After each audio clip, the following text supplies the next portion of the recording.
Fala galera! Finalmente chegamos ao nosso aulão de revisão da matéria de segurança judiciária para o concurso do TSE Unificado. Você que irá fazer o concurso para agente da Polícia Judicial, agora tem o aulão de revisão aqui do canal para você acompanhar e gabaritar aí a prova, a matéria de segurança judiciária, beleza?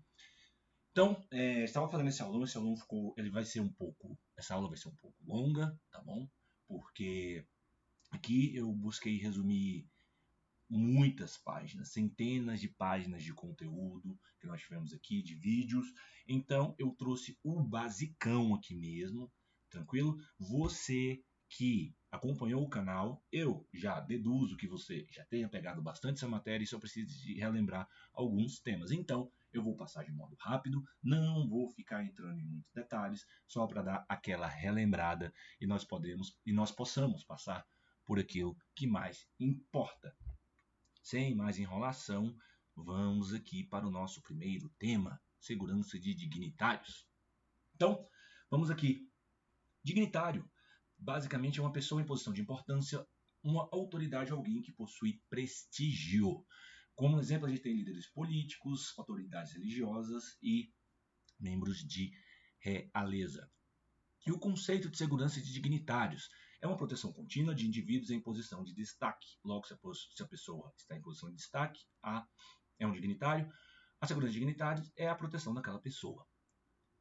E a segurança de dignitários, ela se adapta às diferentes situações e ambientes em que aquela autoridade, aquela pessoa de destaque está. E ela tem basicamente três objetivos, que é proteger a vida e a integridade física da pessoa, que é a prevenção de danos físicos, integridade psicológica, que é a minimização de estresse e ansiedade, e a imagem pública, que é a manutenção da descrição, da discrição e eficiência sem comprometer a imagem. Então é isso, proteger a vida, a integridade psicológica e também a imagem pública daquela autoridade. O modus operandi, então, a segurança de dignitários ali, ela é um conjunto ali de organização em que você executa a segurança através de técnicas e táticas específicas que nós exploramos bastante aqui nas nossas aulas. Então, a segurança é aplicada dessa forma aqui, através de organização e execução da segurança através de técnicas e táticas específicas. Técnicas e táticas. Planejamento e inteligência. Você faz análise de risco, onde você identifica ameaças, avalia vulnerabilidades. Dentre essas vulnerabilidades, você pode também avaliar aí o perfil do agressor. Temos esse tripé aí. Identificação de ameaças, elas podem ser físicas, psicológicas e cibernéticas. Atualmente, muitas autoridades recebem ameaças por meio da internet. Vulnerabilidades, você pode identificar os pontos fracos ali em que aquele dignitário, a segurança dele possui para você poder trabalhar em cima desses pontos fracos, dessas vulnerabilidades. E também você pode fazer análise de comportamentos das pessoas que possam ser possíveis agressores para aquela autoridade. Temos também a questão do planejamento de rotas, onde você escolhe rotas e também traça rotas de emergência que você vai planejar caso você precise ter uma rota de fuga ali. Coordenação com forças locais, tratamos disso também, onde será feita parcerias e compartilhamento de informações com a polícia e outras forças de segurança daquele local onde a autoridade, onde o dignitário, ou ele permanece por maior parte do tempo, ou ele esteja visitando. Por exemplo, existem autoridades que viajam muito para sua terra natal. Então, como ele está ali com frequência, é importante que o coordenador ali da segurança dele, o líder ali da equipe, ele possua contatos de segurança com as autoridades locais. Polícia Militar, Polícia Civil, Corpo de Bombeiros, hospitais ali daquela localidade, para que ele tenha um bom trato e uma boa comunicação com essas autoridades, que isso é importante. Não só o líder, como também todos os membros da equipe. Procedimentos de segurança, escolta e proteção próxima. É uma formação e posicionamento estratégico da equipe de segurança. Segurança residencial. Temos vigilância eletrônica e controle de acesso rigoroso. Tem um controle de acesso físico também nesse meio. E segurança em eventos públicos, onde é feita a varredura e o controle também da multidão que está em torno ali daquela autoridade.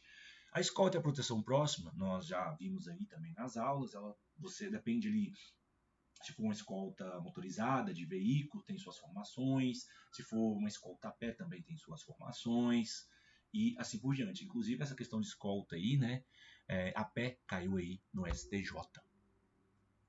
Ah, lembrando uma coisa, galera, importantíssimo para você, bizu, agora para você que está vendo essa aula, olhe a prova do STJ, porque tem muita coisa interessante que pode se repetir no domingo que vem. Fica aí o bizu. Depois eu vou gravar um vídeo falando um pouco mais sobre isso aí. Ainda temos tempo para gravar essas coisas. Vamos passar aqui. Pera aí. Passou? Deixa eu só ver se não passou 2 slides.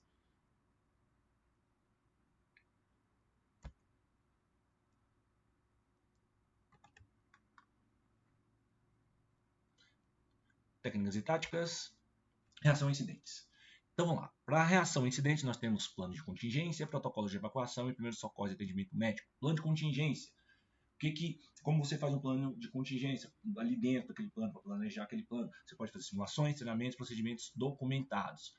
Com esse tripé aí, você tem um plano de contingência bem feito. Obviamente tem diversas outras coisas, mas o basicão é isso aqui. Protocolo de evacuação, você define rotas de fuga e pontos de reunião. E primeiro socorro e atendimento médico é a capacitação da equipe e disponibilidade de equipamentos médicos. Operacionalização, briefing in the briefing, onde você faz o alinhamento pré-operação e a avaliação pós-operação. Pré-operação briefing e o pós-operação debriefing. Uso de tecnologia. É importante que a equipe tenha uma comunicação segura e a vigilância você pode utilizar aí de equipamentos, como drones. Os drones hoje estão muito em voga, tá? Os drones estão muito em voga na segurança dignitária e câmeras também. É impossível falar em segurança orgânica, segurança de instalações físicas ali, sem se falar em câmeras. E tem a questão da descrição e confiabilidade, onde o segurança ali, a pessoa que faz a segurança, o agente da Polícia Judicial, tem que ter uma atuação discreta e uma conduta extremamente profissional. Análise de riscos, riscos, ameaças, danos e perdas. Vamos falar agora sobre os riscos. A definição de risco é a possibilidade de eventos que impactam negativamente os objetivos. Componentes. Nós temos aqui probabilidade, que é a chance de ocorrência, e o impacto, que são as consequências de se ocorrer. E os tipos. Temos riscos operacionais, financeiros, estratégicos, legais, regulatórios, tecnológicos e ambientais. Falamos de todos esses nas nossas aulas. Ameaças são causas potenciais de incidentes indesejados. Exemplos. Temos ameaças internas, que nas organizações são erros humanos, sabotagem, e as externas, que são ataques cibernéticos e desastres naturais. Pincelado isso aqui. Vamos agora falar de danos e perdas. Danos, efeitos imediatos como danos físicos, e perdas são as consequências a longo prazo, incluindo financeiras e reputacionais. Diagnóstico, identificação de riscos. Nós temos diversas ferramentas como brainstorming, entrevistas, checklists e análise de documentos. A avaliação de risco, vamos falar de avaliação qualitativa, tem análise SWOT e análise de impacto. Quantitativa, temos simulações de Monte Carlo e árvore de decisão. Análise SWOT, eu acho que é a mais importante. Nós falamos das forças, ameaças, fraquezas e... vamos lá. Forças, fraquezas, ameaças. Agora não estou lembrando, galera, do terceiro item. Força, fraqueza, ameaça. Vamos lá, peraí. Que a gente vai diretão, não vou fazer corte aqui não. Análise SWOT. Dá uma pesquisada aqui, galera. Que deu um branco. Forças, fraquezas, ameaças e oportunidades. É isso aí. O pessoal também chama de análise FOFA. F-O-F-A. Força, oportunidade, fraqueza e ameaça. Vamos seguindo.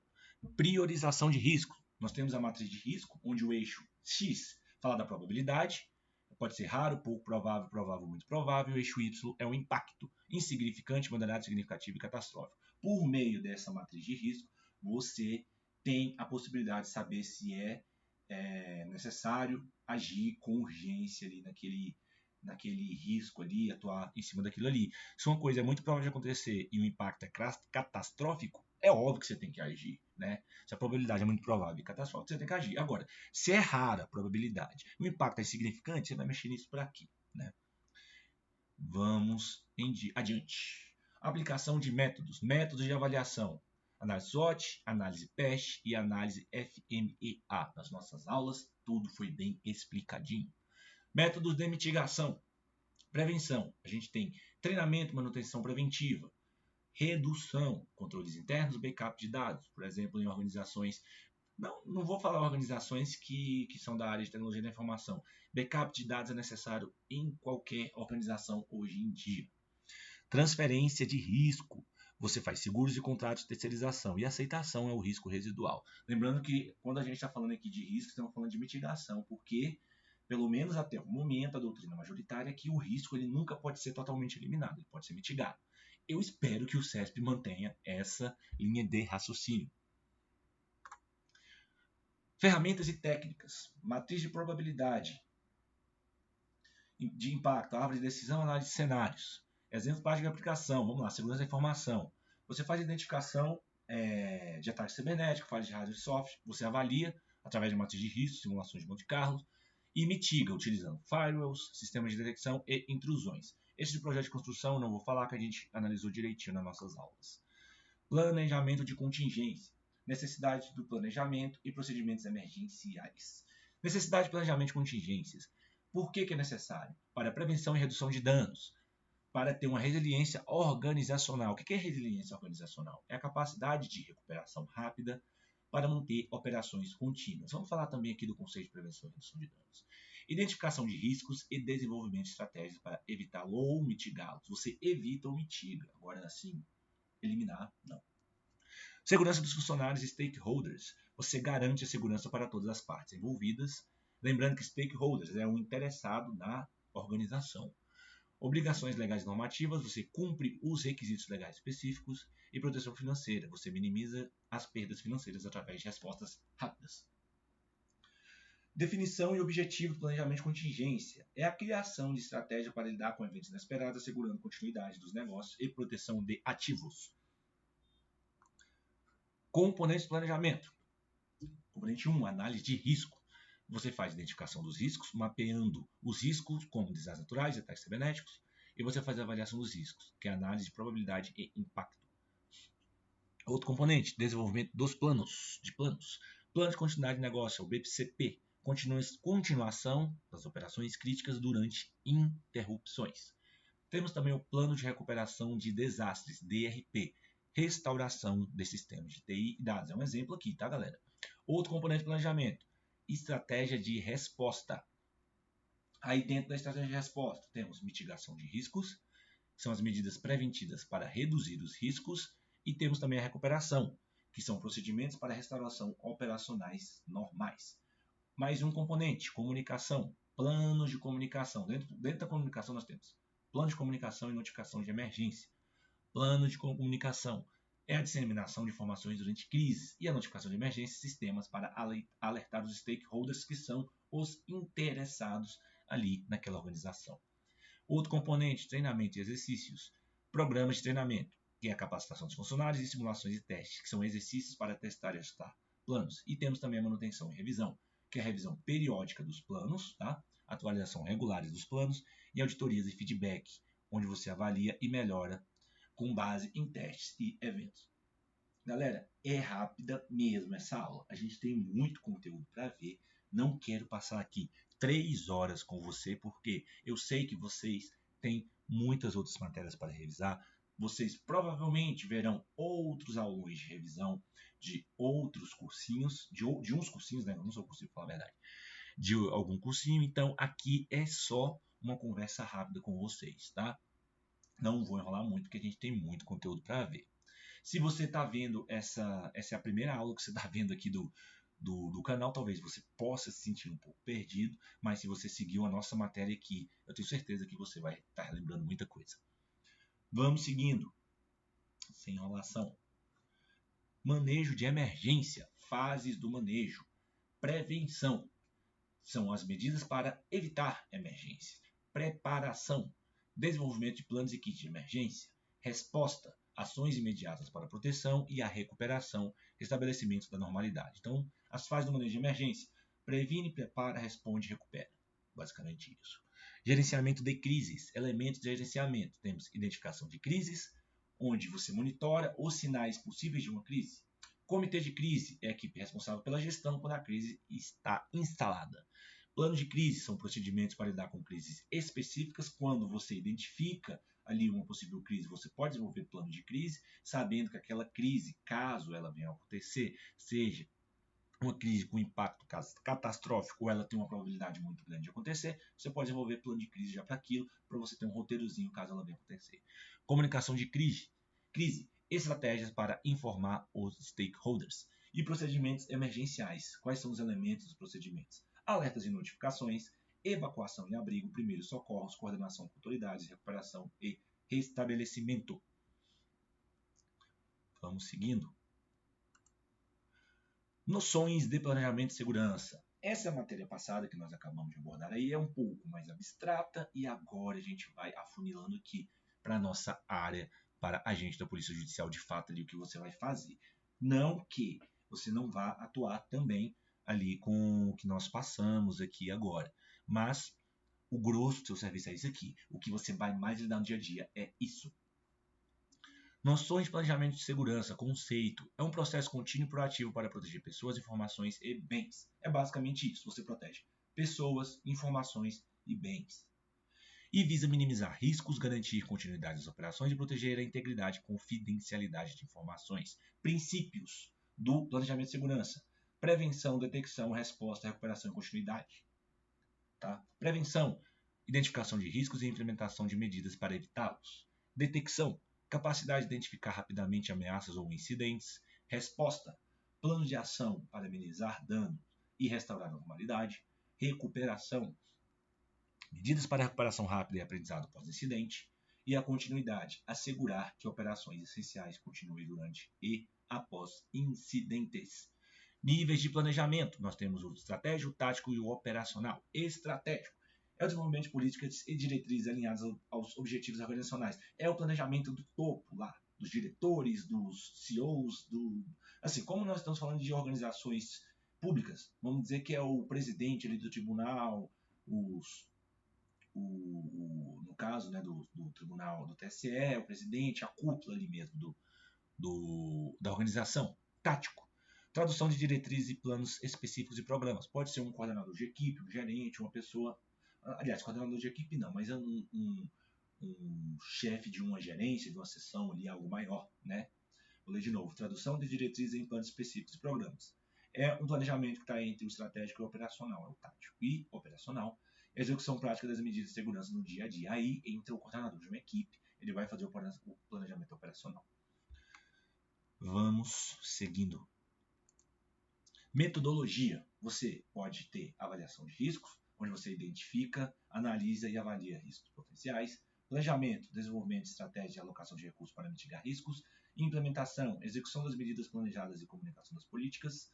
E monitoramento e avaliação, acompanhamento contínuo e auditorias regulares. Galera, quando se fala do trabalho do agente da Polícia Judicial ou de qualquer polícia institucional, atua-se muito com prevenção. Quando você fala em prevenção, você quer que aquilo que tenha um risco de acontecer, que são eventos críticos, não ocorra. Por isso que bate-se tanto o martelo em avaliação de risco, em planejamento, em monitoramento, em avaliação. Por isso que bate-se tanto na tecla. Por quê?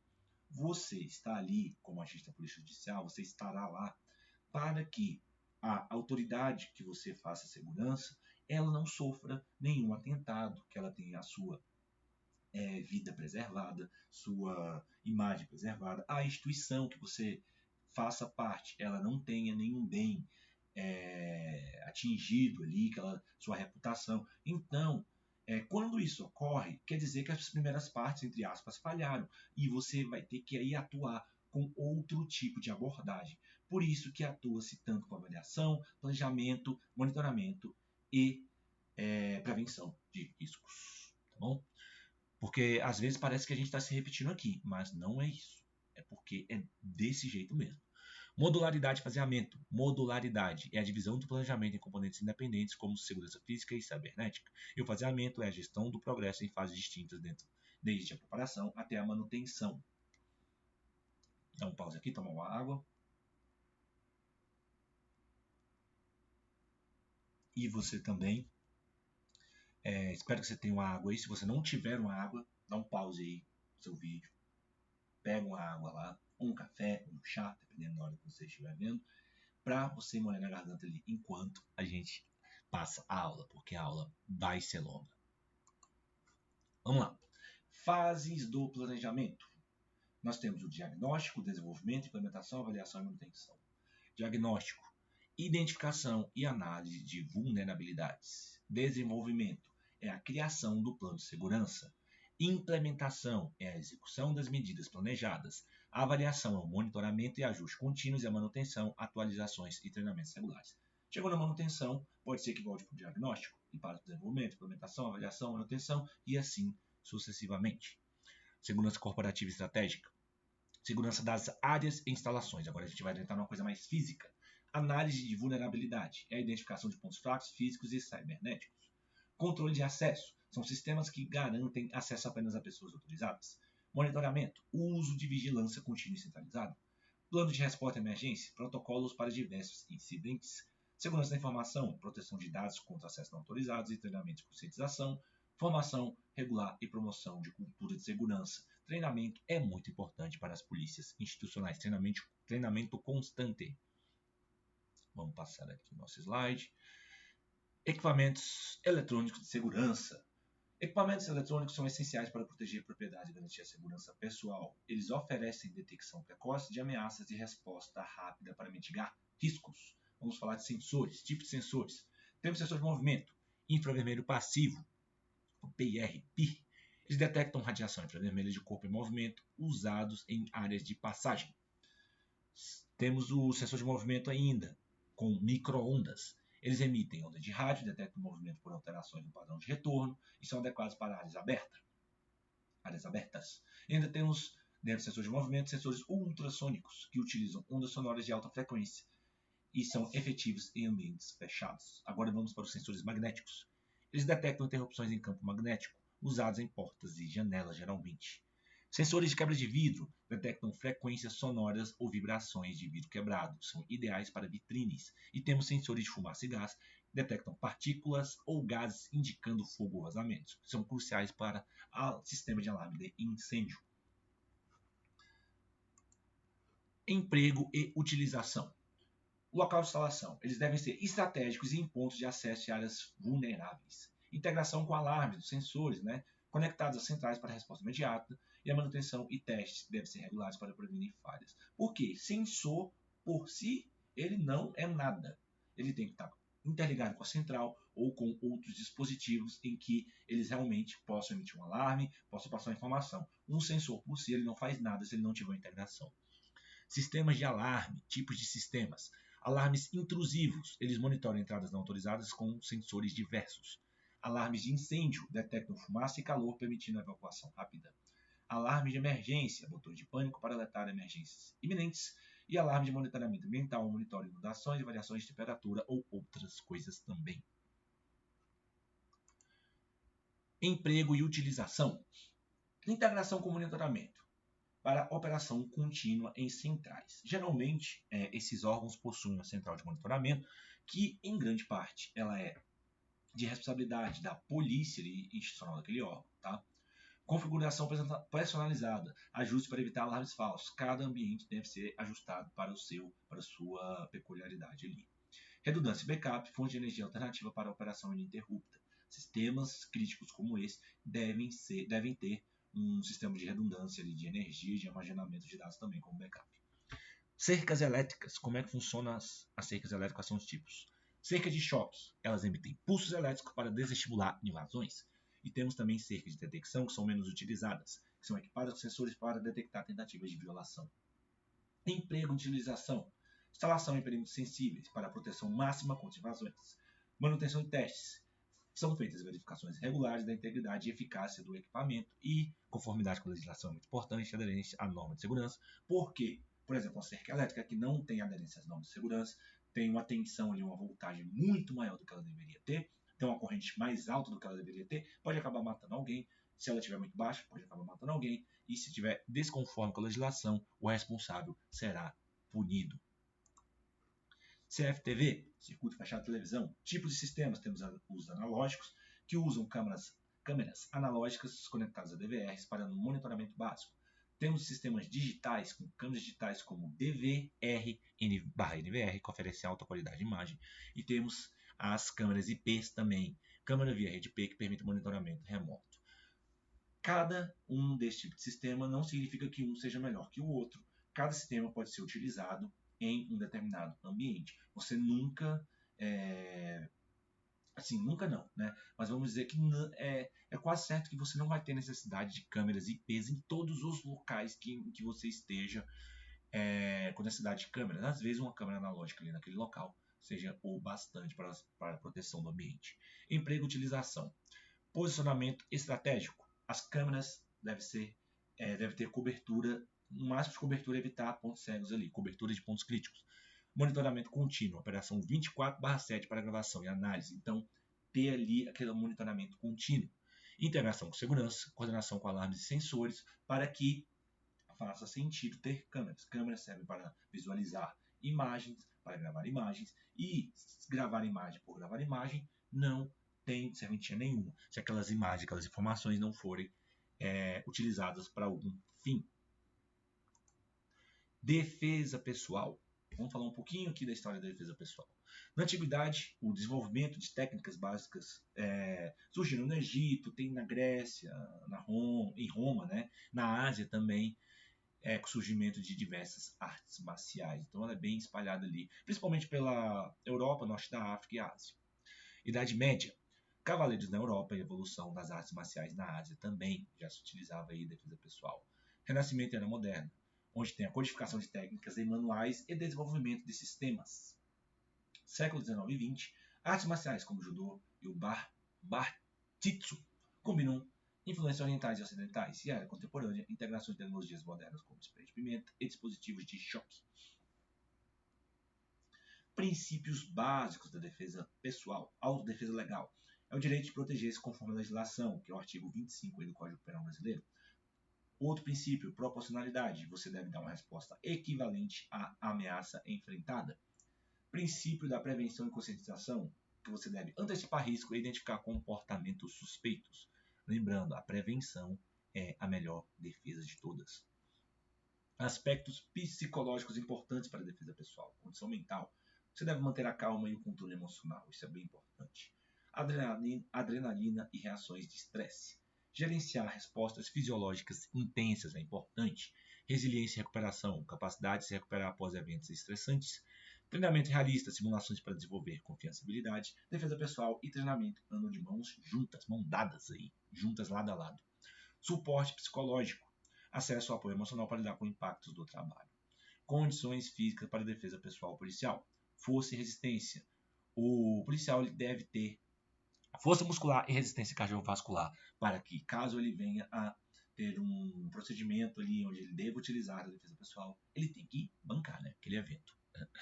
Agilidade e flexibilidade. Movimentos rápidos e amplitude do movimento. Coordenação motora, execução precisa de movimentos complexos e recuperação rápida. Capacidade de se recuperar após esforço físico intenso. Tudo isso que eu falei está ligado com o quê? Treinamento. Técnicas básicas de defesa pessoal. Postura de defesa. Manter posição equilibrada para a reação rápida. A base ali que você faz, principalmente com seu joelho ali sempre flexionado e tal. Isso é muito importante para você ter uma postura firme. Desvios e bloqueios. Movimentos para desviar ou bloquear certos ataques. Golpe de defesa, uso de mãos e pés para neutralizar ameaças. Recuo e posicionamento, manter distância segura e utilizar o ambiente. E também tem a comunicação verbal e controle, acalmar a situação e, se necessário, imobilizar o agressor. Vamos passar. Equipamentos utilizados. Temos a tonfa, que é um bastão para controle e defesa. Algemas é um equipamento de defesa pessoal, viu, gente? Ela serve para imobilizar indivíduos detidos. Temos o bastão retrátil, que é o controle físico e defesa também. Spray de defesa, para controle de multidão e incapacitação. E dispositivos de choque, que é a incapacitação temporária de agressores. Imobilizações táticas. Temos chaves articulares, onde você exerce pressão sobre articulações para limitar a resistência, controles de pressão, que é a aplicação de pressão em pontos sensíveis para que aquela pessoa ali seja desestimulada a agir, e o controle posicional, que é o posicionamento estratégico para limitar a mobilidade. Alguns princípios fundamentais: legítima defesa, que é o direito de repelir a agressão injusta; excesso culposo, avaliação de excesso na defesa, ou seja, o excesso ali será punido ali na sua devida proporção. Tomar cuidado. Necessidade e legalidade, o uso da força deve ser necessário e legal, e o uso seletivo da força iniciar com menor força necessária e progredindo.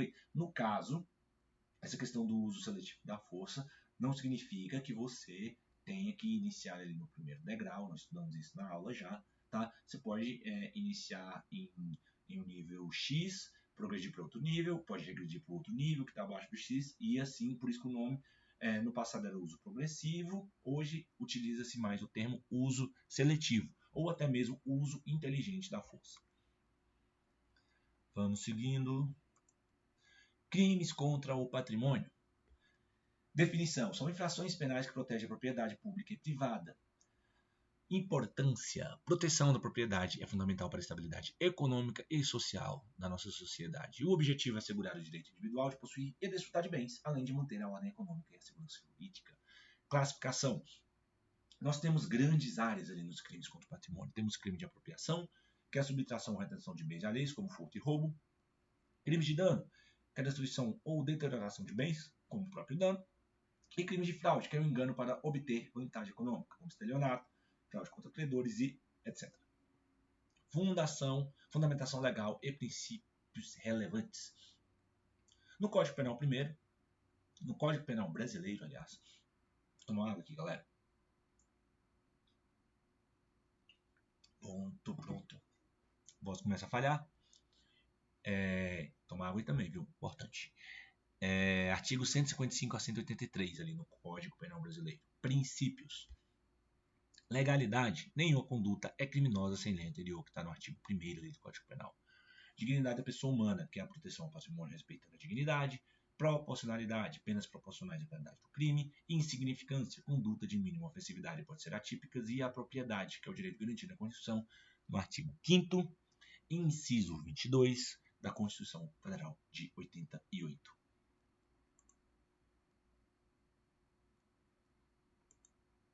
Ficou repetido aqui, então temos um slide a menos do que eu pensei que teria. Evolução histórica e contexto social. O histórico: a proteção ao patrimônio sempre foi um pilar do direito penal. Então ela surgiu ali com o direito romano, que foi essencial esse surgimento para a paz e a ordem social. Na Idade Média, nós temos a proteção associada aos interesses da nobreza e da igreja.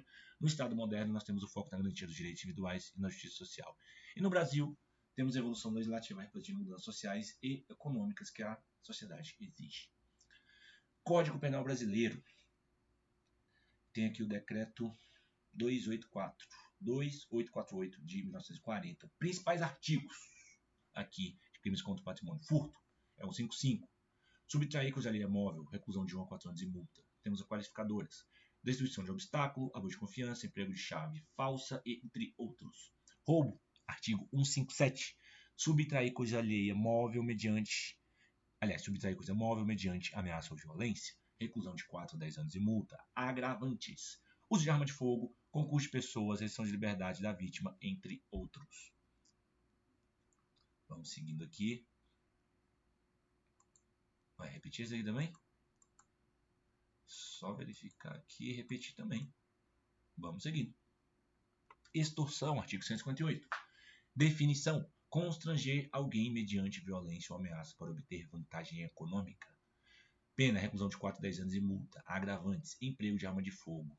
Emprego de arma, não está falando arma de fogo. Emprego de arma, restrição de liberdade, entre outros. Dano, artigo 163. Definição: destruir, inutilizar ou deteriorar coisa alheia. Detenção de 1 a 6 meses ou multa.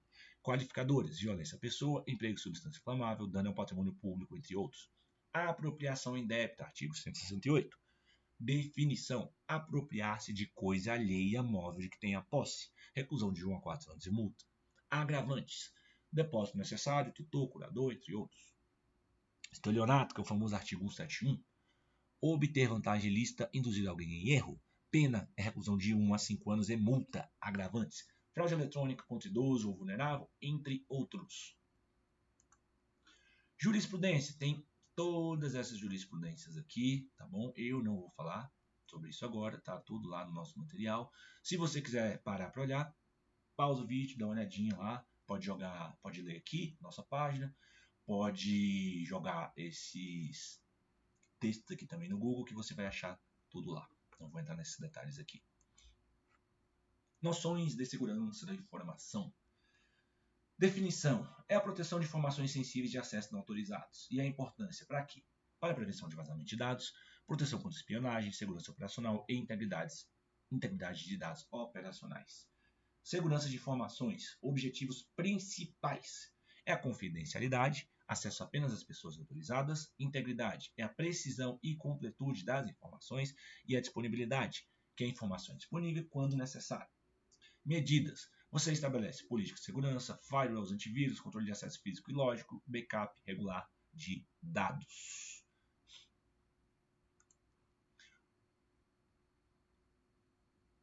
Política de segurança, estabelecimento das políticas, definir como os dados devem ser protegidos. Treinamento de funcionários, ele é importante para garantir que todos compreendam e sigam as políticas. Se você tem uma política, mas as pessoas não são treinadas, elas não seguem, aquilo ali vai ser só um monte de pedaço de papel que não vai valer de nada. Por isso o treinamento é muito importante. Auditoria e conformidade, realizar auditorias para garantir conformidade. E firewalls. O que são os firewalls? Eles são equipamentos que monitoram e controlam o tráfego de rede. Tipos principais: temos o firewall de filtro de pacotes e firewall de inspeção de estado. É importante para a proteção contra acessos não autorizados e ataques cibernéticos. Antivírus pode ser equipamentos ou softwares também que detectam, previnem e removem malwares. Funcionalidades: eles fazem varredura de arquivos, monitoramento em tempo real e atualizações regulares ali de softwares dos equipamentos. Importância: proteção contra vírus, worm, trojans, spywares e ransomware. Controle de acesso físico e lógico. Acesso físico, proteção das instalações e equipamentos. Pode não parecer meio óbvio, mas tem informações que são tão importantes que para entrar na sala que tem aquele servidor que armazena aquela informação, tem que ter um controle de acesso também físico, não só aquele controle lógico. E temos o acesso lógico também, que é o controle de acesso a sistemas e dados, com senha autenticação multifator e RBAC. Vamos passando. Backup regular de dados. A importância do backup é para garantir a recuperação em caso de perda de dados. Tipos: nós temos o backup completo, incremental e diferencial. E o armazenamento em locais seguros e protegido por criptografia. Interessante. Criptografia de dados é transformar dados legíveis em formato ilegível. Assim, bem grosso modo é isso. Os tipos principais: nós temos a criptografia simétrica e assimétrica. Importância: proteção de dados em trânsito e em repouso. Sistema de detecção de prevenção e intrusão, são os IDS e IPS. IDS, ele monitora e analisa o tráfego de rede para detectar atividades suspeitas.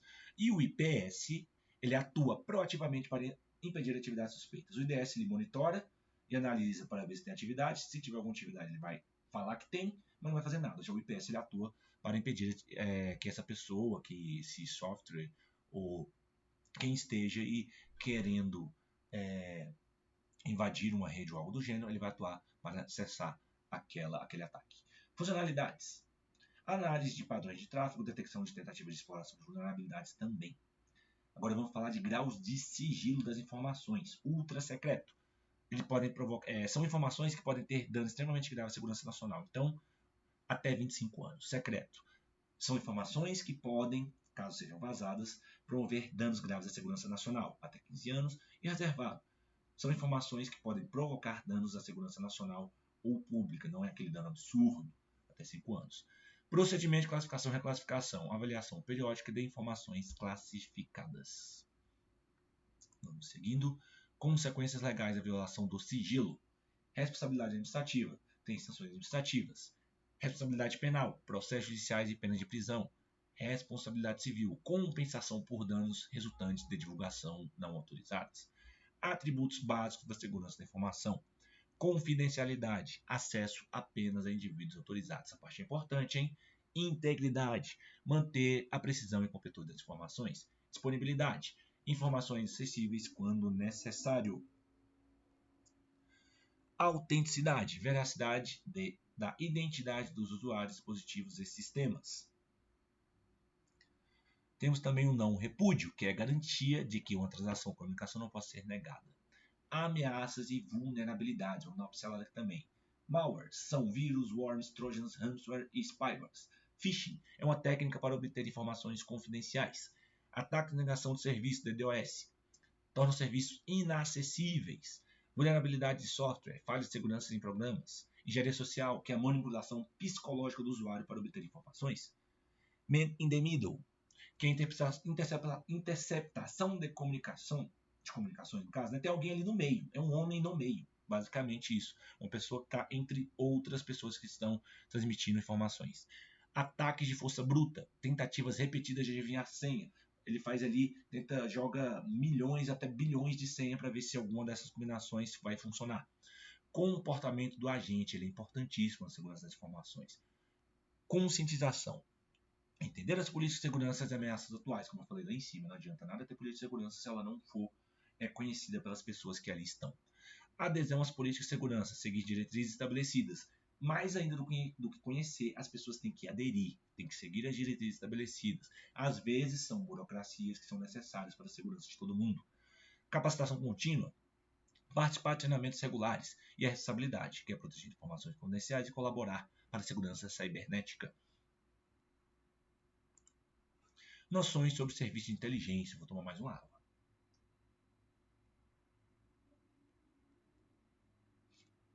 Senta aqui comigo, cansou, dá uma levantada, dá uma espreguiçada, dá uma esticada aí, pausa o vídeo, vai ao banheiro, toma uma água, dá uma volta ali, coloca o sangue para circular, senta que a gente vai seguir aqui agora com a nossa aula, beleza? Vamos lá. Noções sobre serviço de inteligência. Finalidade do serviço de inteligência. Objetivos centrais. Prevenção de ameaças. Identificação e mitigação de ameaças como terrorismo, espionagem, crime organizado e cyberataques. Então, objetivos centrais do serviço de inteligência é prevenir ataques, dar apoio à política pública, com fornecimento de informações para a formulação e implementação de políticas públicas. Um dos objetivos também é a proteção de infraestruturas críticas, importantíssimo, que é garantir a segurança de instalações e serviços essenciais, prestar suporte operacional, que é o auxílio a operações de segurança pública e missões específicas das forças de segurança, certo? Então, esses são os objetivos centrais do serviço de inteligência. Utilização do serviço de inteligência, análise estratégica, onde há desenvolvimento de análise para prever cenários futuros e orientar políticas governamentais. Apoio tático, provisão de informações imediatas para operações policiais e militares. Segurança interna, monitoramento de atividades suspeitas dentro do território nacional, até mesmo internacional. Em relações internacionais, oferecimento de informações para a formulação de políticas externas e proteção de interesses nacionais no exterior. Legislação básica, nós temos a Lei 9.883 de 99, que institui o Sistema Brasileiro de Inteligência, que é o SISBIN, e cria a Agência Brasileira de Inteligência, que é a ABIN. Temos também o Decreto 11.693 de 2023, que ele regulamenta a Lei 9.883 e define a estrutura e atribuições da ABIN. Conceitos básicos na linguagem de inteligência. Inteligência é a informação processada e analisada para apoiar a tomada de decisões. Contra-inteligência, ações para prevenir e neutralizar atividades da inteligência adversárias. Fonte é a pessoa, documento ou sistema que fornece informações. Agente, pessoa que coleta informações de forma encoberta. Cobertura, proteção de operações e agentes contra a detecção e a vigilância, observação discreta de pessoas, locais e atividades para coletar informações. Fontes de coleta. Fontes abertas são as OSINTs. Informações acessíveis ao público como mídias sociais e jornais. Inteligência de sinais.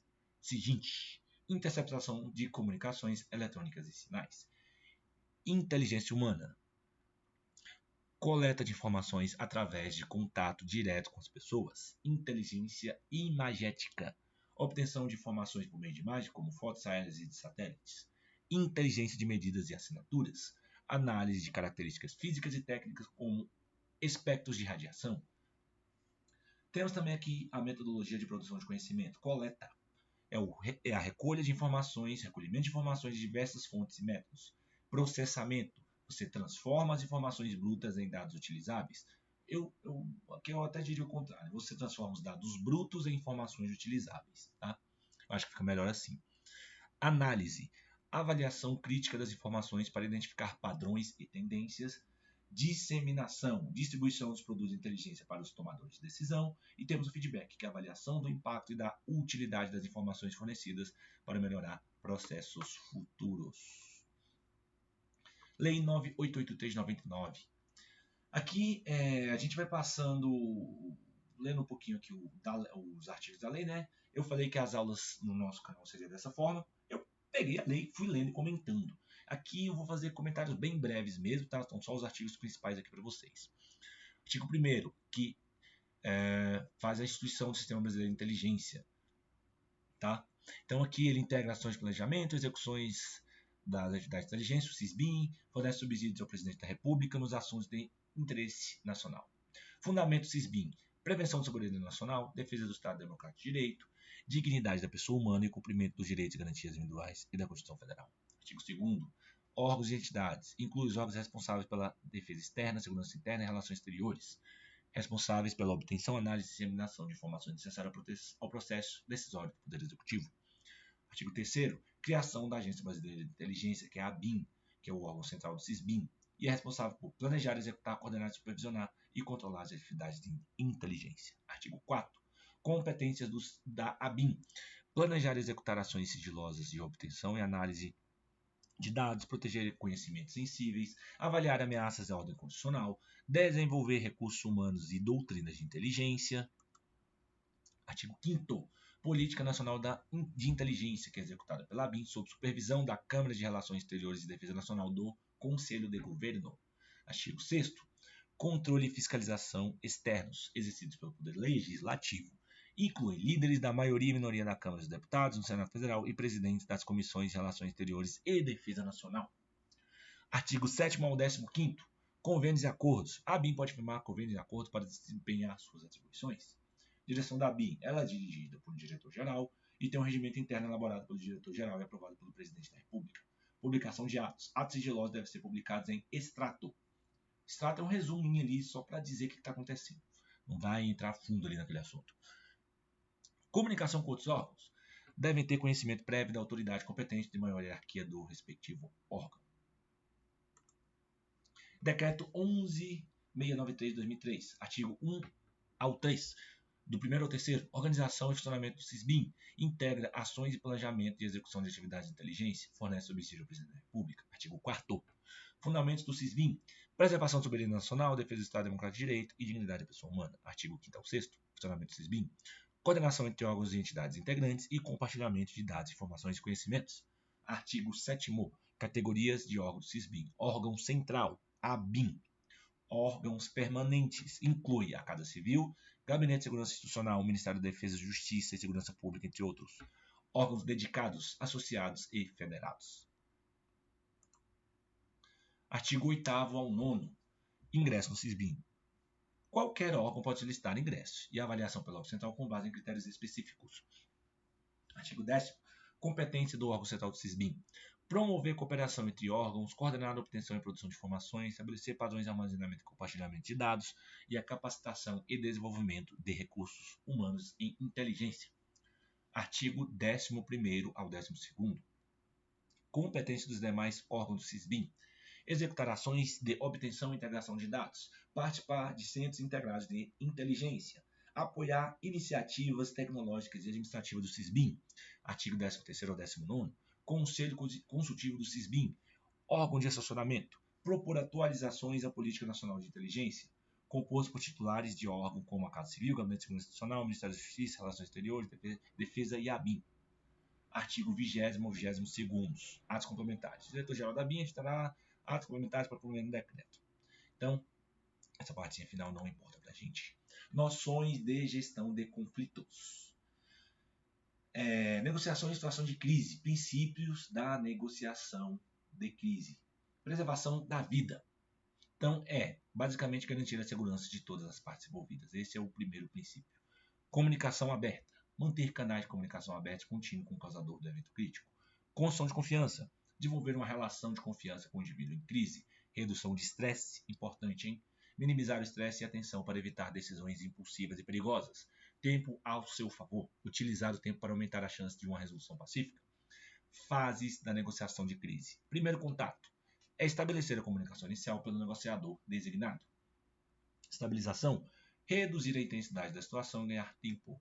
Exploração, entender motivos, necessidades e estado emocional do causador da crise, do perpetrador. Influência, propor soluções e influenciar a tomada de decisões do indivíduo e a resolução. Concluir a situação de maneira segura, geralmente com rendição ou retirada pacífica. Postura do negociador, posturas eficazes, calma e composta, manter a calma sob pressão. Então, como é que ele vai agir? Vai agir de maneira empática, para mostrar empatia genuína, paciente, permitir que o indivíduo se acalme e se sinta ouvido, respeitosa, tratar o causador de crise com respeito, firme, mas flexível, ser firme nos objetivos da segurança, mas flexível nas abordagens. Posturas a evitar, confrontacional, evitar confrontos diretos, julgadora, evitar julgamentos que possam alienar o indivíduo, impaciente, evitar pressa que possa levar a decisões precipitadas, critérios de ação, segurança em primeiro lugar. A segurança, então você deve priorizar a segurança dos reféns, do causador da crise e também dos policiais. Isso aí é o primeiro lugar de tudo. Legalidade. Ações devem estar em conformidade com a lei e regulamentos. Proporcionalidade. Respostas proporcionais à ameaça e à situação. Necessidade. As ações devem ser necessárias para alcançar os objetivos de segurança. E a aceitação. Soluções devem ser aceitas por todas as partes envolvidas sempre que possível.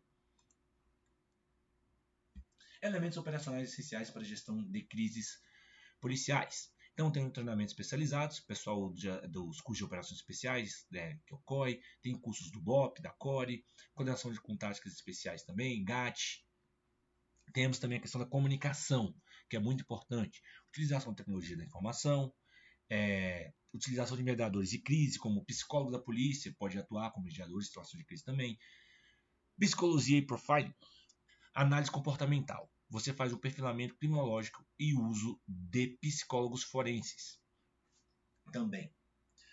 Esses daqui são elementos, tá? mais à margem ali da questão de gerenciamento de crise, só para contextualizar vocês.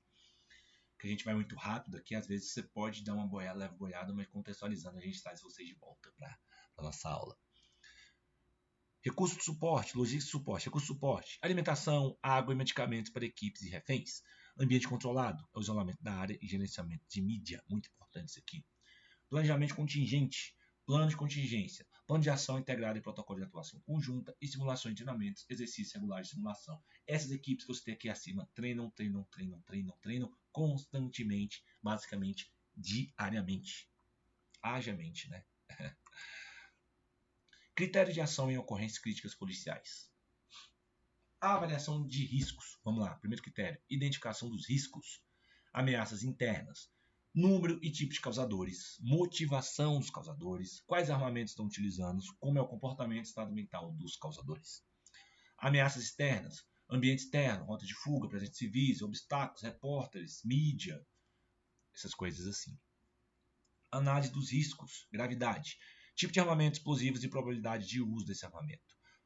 E a probabilidade, chance de concretização dos riscos identificados.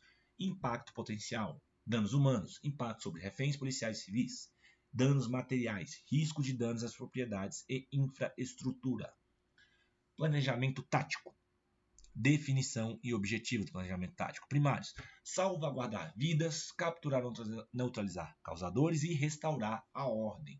Então, são os objetivos primários. Os secundários, minimizar danos materiais e preservar a integridade física, a integridade das evidências para posterior apuração aí dos fatos. Alocação de recursos humanos é a designação de equipes especializadas, como BOP, GAT, COT, e negociadores, médicos e psicólogos também. Alocação de recursos materiais, armamentos, veículos, equipamentos de comunicação e demais equipamentos. Demais critérios, estratégias operacionais. É o desenvolvimento de estratégias específicas para cada situação. Negociação, técnicas de negociação para alcançar uma resolução pacífica e uso da força, determinação de uso proporcional da força se necessário. Classificação dos graus de risco. Baixo risco. Baixa probabilidade de violência, resolvida com presença policial mínima e negociação. Médio risco. Potencial moderado de violência, envolvendo indivíduos possivelmente armados ou agitados. E alto risco. Alta probabilidade de violência, como confrontos armados, reféns e ameaças terroristas. Tipologia dos causadores. Indivíduos com distúrbios mentais. Ação é imprevisível e perigosa devido a problemas, questões psicológicas e psiquiátricas. Criminosos organizados, grupo com estrutura organizada e armamento significativo, são muito perigosos. Terroristas, violência para alcançar objetivos políticos, ideológicos ou religiosos. E temos também os desesperados ou desiludidos, pessoas em situações extremas de desespero com potenciais reféns ou em crises pessoais. Fase de um confronto, pré-confronto ou preparo.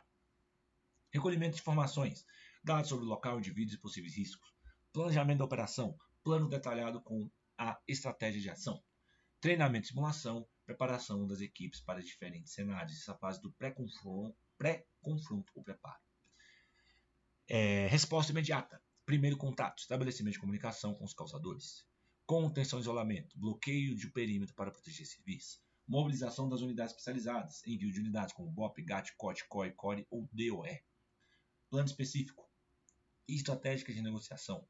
Técnicas específicas para a situação. Operações táticas, ações táticas planejadas como invasões coordenadas ou uso de snipers. E temos assistência médica e psicológica, onde equipes médicas prestam apoio psicológico para reféns, causadores e também policiais, caso seja necessário. É isso aí, galera. É bem rápido que a gente vai seguir, hein? Se liga aí. Perímetros táticos. Introdução. Ocorrências críticas. São situações que envolvem reféns, terroristas, indivíduos armados e que exigem resposta coordenada e profissional de forças policiais. Isso são ocorrências críticas. Perímetros táticos. É uma delimitação de área ao redor de uma crise para controlar a contenção da situação. Perímetros táticos, vamos lá para a definição e importância. Proteção de civis. Isolamento da área para minimizar riscos civis. Facilitação do trabalho das equipes, pois permite a operação com segurança e eficiência. Impedimento de fuga. Você cria barreiras físicas para limitar a fuga dos suspeitos. Tipos de perímetro. Temos o perímetro interno. É a área mais próxima ao local da ocorrência. A função é conter suspeitos e proteger reféns. Você pode usar veículos, drones, câmeras ali naquele perímetro interno. Perímetro externo. Definição. É a área ao redor do perímetro interno. A função é de impedir a entrada de não autorizados e proteger também civis que ali estejam. Você pode fazer a utilização de checkpoints e pontos de observação também no perímetro externo. E perímetro de segurança ampliado, que abrange perímetros interno e externo em operações maiores. Ele tem a função de isolamento completo da área e você pode fazer uso de sistemas avançados para coordenação. Vamos seguindo. Estabelecimento de perímetros. Reconhecimento e avaliação inicial. Objetivo: identificar ameaças e pontos estratégicos para estabelecimento do perímetro. Procedimentos: varredura inicial com drones e câmeras. Definição de posições estratégicas. Objetivo: escolher posições para equipes e equipamentos. Procedimentos: uso de mapas e tecnologia de georreferenciamento, se for necessário, no caso, né? Coordenação com outras unidades. Objetivo: integrar equipes especializadas para que você possa desenrolar essa ocorrência aí. Procedimentos: comunicação constante com o posto de comando e ferramentas e tecnologias utilizadas. Você pode utilizar drones, robôs, câmeras corporais, veículos, sistemas de comunicação e demais equipamentos. Organização do posto de comando, funções do posto de comando. Coordenação de equipes. Uma das funções do posto de comando é a coordenação das equipes, onde há monitoramento e direcionamento das operações. Comunicação, onde se é mantida a linha de comunicação segura. Tomar decisões estratégicas no posto de comando, em que a avaliação contínua é a adaptação das estratégias que estão sendo aplicadas ali nessa ocorrência crítica. E a logística, gestão de equipamentos, transporte, suporte médico, caso seja necessário. Estrutura do posto de comando. Temos um comandante da operação, que ele tem a função de supervisão geral e tomadas de decisões. Práticas internacionais. Geralmente é um oficial veterano com experiência em crise. O oficial de comunicação tem alguém para gerenciar a comunicação interna e externas. Temos também um coordenador de logística para gerenciar os aspectos logísticos. Tem um oficial de inteligência para coletar e analisar informações. Localização do posto de comando. Segurança. Ele deve ser localizado fora do alcance da ameaça. Acessibilidade. Ele deve ter fácil acesso para equipes e veículos de emergência. E comunicação eficiente. Capacidade para comunicação clara e contínua. Ferramentas e tecnologias utilizadas. Sistemas de gestão de gerenciamento de crise. Equipamentos de comunicação criptografados. Tecnologia de vigilância também. Táticas de negociação. Definição e importância da negociação em ocorrências críticas. Definição. É um processo comunicativo estratégico para resolver crises pacificamente, minimizando danos e salvando vidas. Importância. É a preservação da vida, redução de danos e resolução pacífica dessa ocorrência. Tá? Primeiro ponto é o principal objetivo. É garantir a segurança de todas as partes envolvidas. Redução de danos. Minimizar riscos e danos colaterais e resolução pacífica. Facilitar a resolução sem uso da força, de preferência. Princípios fundamentais da negociação. Comunicação efetiva. Na comunicação efetiva temos a escutativa, que é compreender necessidade e emoções do suspeito, e que seja bidirecional, promover uma comunicação eficiente entre o perpetrador e a equipe de negociação. Construção de confiança. Temos o rapport, que é a criação de confiança e compreensão mútua. Temos a avaliação contínua da situação, que são feitos ajustes ali de estratégia para adaptar conforme a dinâmica da situação e comportamento do suspeito também. Tem a questão do primeiro contato, onde é necessário ter calma e controle, onde se estabelece a comunicação inicial de maneira calma. E identificação, o negociador se identifica claramente, criando ponto de referência pessoal. E temos também aqui a questão das técnicas de negociação. No modelo de negociação do FBI, temos a questão da escutativa, tá? Onde nós já falamos aqui a atenção plena ao que o sequestrador diz, o perpetrador diz, para demonstrar a compreensão e reduzir tensões. Tem a questão da empatia também, que é entender e compartilhar sentimentos do sequestrador, do perpetrador, e criar um vínculo emocional e de confiança. Construção de relacionamento, desenvolver uma relação positiva para facilitar a coordenação e a cooperação também. Influência, usar confiança para influenciar comportamento que vai guiar, esse comportamento vai guiar a resolução pacífica. Mudança de comportamento. Perpetrador segue sugestões do negociador. Você pode fazer com que ele mude de comportamento, visando uma ação conforme instruções do negociador. Uso de perguntas abertas e fechadas. Perguntas abertas. Elas incentivam o sequestrador a falar mais e a explorar pensamentos e sentimentos. Perguntas fechadas são respostas específicas que você usa para obter detalhes claros e controlar a conversa. Técnica do espelho. Descrição. Repetir últimas palavras ou frases do sequestrador para demonstrar escutativa e incentivar a fala. Validação emocional. Visa reconhecer e validar sentimentos do sequestrador para reduzir a tensão e criar ambiente de compreensão. Demais pontos para serem observados. Feedback positivo. Reforçar o comportamento desejado. Clarificação. Garantir que ambos entendam claramente. Tonalidade da voz. Transmitir segurança e confiança. Transparência seletiva. Decidir cuidadosamente o que compartilhar. Evitar promessas vagas. Nunca prometer o que não pode cumprir. Pausas deliberadas. Dá tempo para o sequestrador reconsiderar ações. Temporização de respostas, não responder imediatamente para controlar o ritmo, e gestão de prazo, evitar prazos rígidos que aumentem a pressão, são os prazos fatais ali. Perfil comportamental, motivações e objetivos, entender a motivação do sequestrador, vulnerabilidades, identificar e explorar vulnerabilidades emocionais, influência, usar laços emocionais para influenciar, estilo da comunicação. Você deve adaptar o estilo conforme o perfil do sequestrador e mudança de estratégia. Você deve estar preparado para mudar conforme novas informações.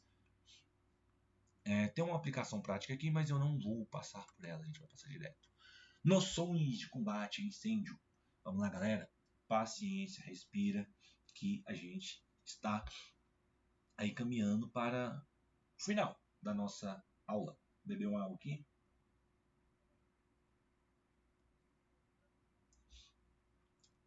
Vamos dar uma quebrada no ritmo?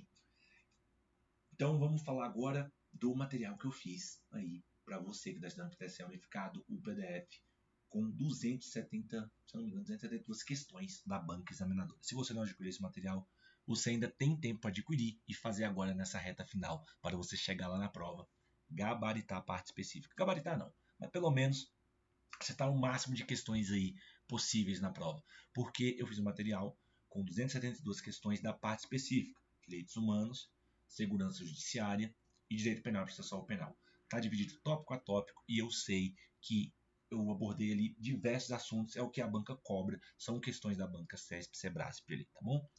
E também você que vai fazer o TSE agora, no domingo, depois, qual concurso você vai fazer? O MPU é uma excelente oportunidade para você que vai sair aí do TSE. Eu sugiro que você não pare de estudar, já migre para o MPU e caso você tenha interesse, pode estudar comigo na minha mentoria para o MPU. Nós já começamos, mas o edital ainda não saiu. Tem tempo para você entrar.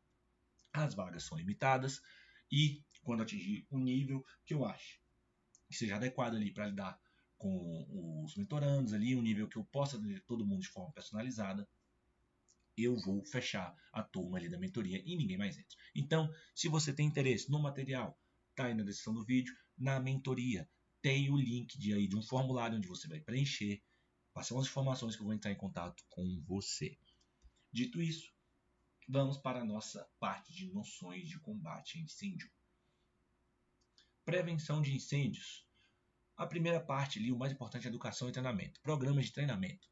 Implementação de treinamentos regulares sobre prevenção de incêndios para funcionários é importante.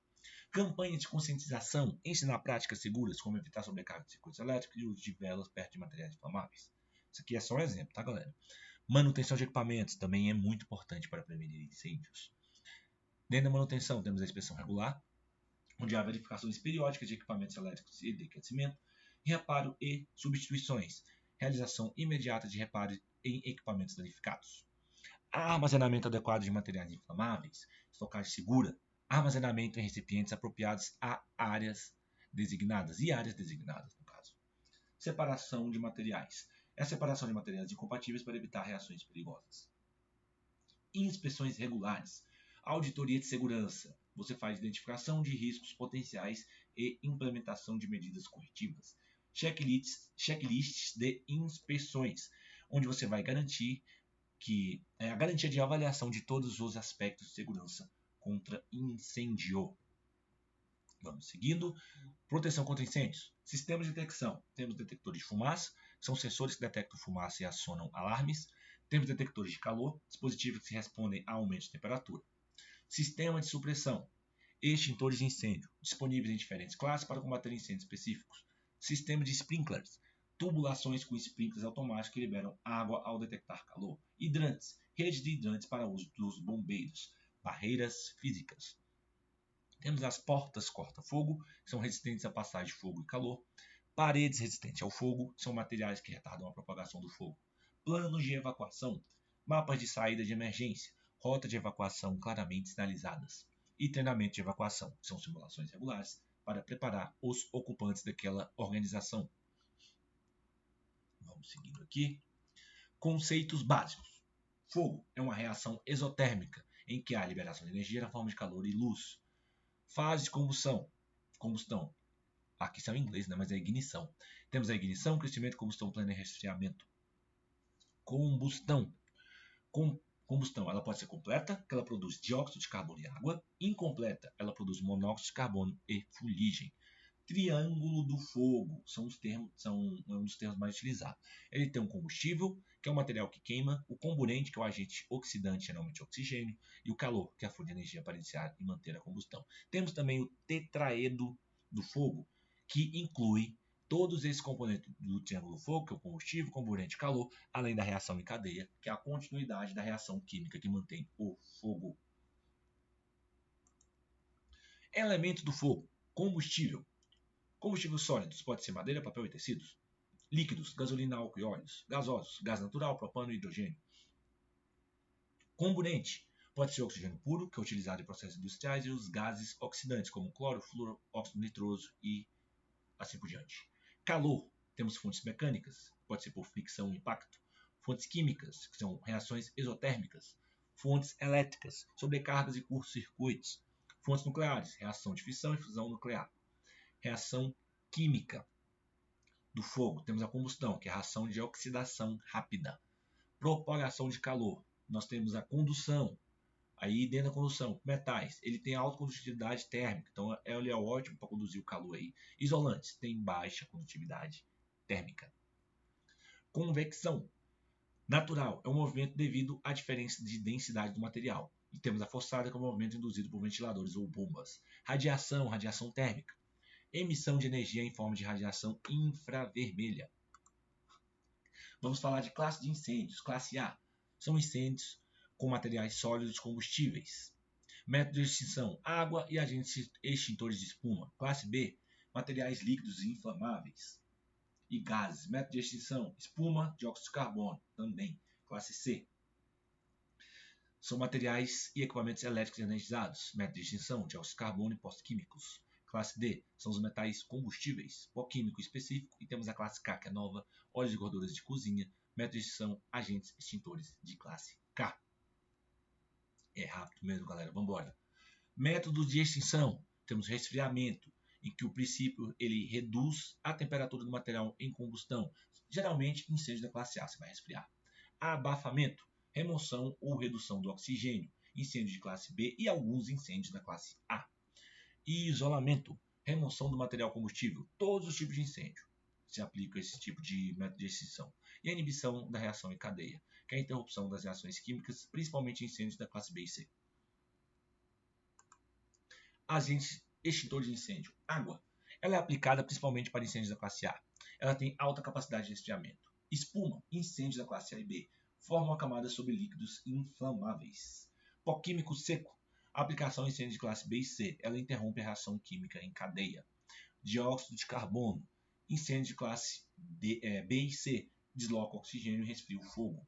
O halon são equipamentos eletrônicos. Ele interrompe a reação em cadeia. Temos agentes especiais das classes D e K, pós especiais para metais combustíveis e agentes para óleos de cozinha também. Sistemas de hidrantes. Temos os hidrantes internos, que ficam dentro das edificações, e os hidrantes externos, que ficam fora dos edifícios. Componentes do sistema: temos o hidrante, que é o ponto de conexão para mangueiras, mangueiras de incêndio, que conduzem a água pressurizada, esguichos e bicos, que controlam a saída da água, e a válvula de controle, que abre e fecha o fluxo de água. Alarme de emergência. Temos tipos de alarme: detector de fumaça, identificam partículas de fumaça. Detectores de calor, respondem ao aumento de temperatura. Alarmes manuais, ativados manualmente. Aquela janelinha que você acha lá, aquela caixinha que você quebra e aperta o botão. Componentes do sistema: central de alarme, ela monitora e gerencia os sinais. Sirenes e luzes estroboscópicas avisam sobre a necessidade de evacuação do ambiente. Iluminação de emergência. Tipo de iluminação: iluminação de saída, indica a rota de fuga. Iluminação de área, fornece iluminação em áreas críticas. Normas e requisitos: temos a NBR 10898, que fala de requisitos para sistemas de iluminação de emergência. Sinalização de rota de fuga. Tipo de sinalização: temos sinalização fotoluminescente, que brilha no escuro. Placa de orientação, indicam direções para saídas e equipamentos de emergência. Norma de sinalização: temos a NBR 13434, que estabelece critérios para a sinalização de segurança contra incêndio. Equipamento de proteção individual, EPI. Tipo de EPI: temos capacetes, que protegem a cabeça. Roupas de combate a incêndio, resistente a chamas e calor. Luvas, protege as mãos. Botas, resistentes ao calor e perfurações. E máscaras e respiradores, protegem contra fumaças e gases tóxicos. Noções de primeiros socorros. Vamos para mais um tema, e vou beber uma água. Avaliação de cena. Segurança socorrista. Primeiro lugar, pode ser se for ali no trânsito. Perigo de trânsito: sinalizar a área e redirecionar o tráfego. Se for com fogo ou produtos químicos, garantir que não haja risco de explosão ou inalação de substâncias tóxicas.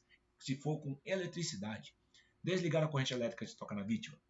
Se for em estrutura, verificar a estabilidade da estrutura em caso de desabamentos. Mecanismo de lesão: queda de altura. Pode causar fraturas, lesões na coluna vertebral ou traumatismo cranianos. Acidente de trânsito: podem resultar em politraumatismo, incluindo lesões internas e fraturas múltiplas. Ferimentos penetrantes: podem causar danos a órgãos internos e hemorragias graves.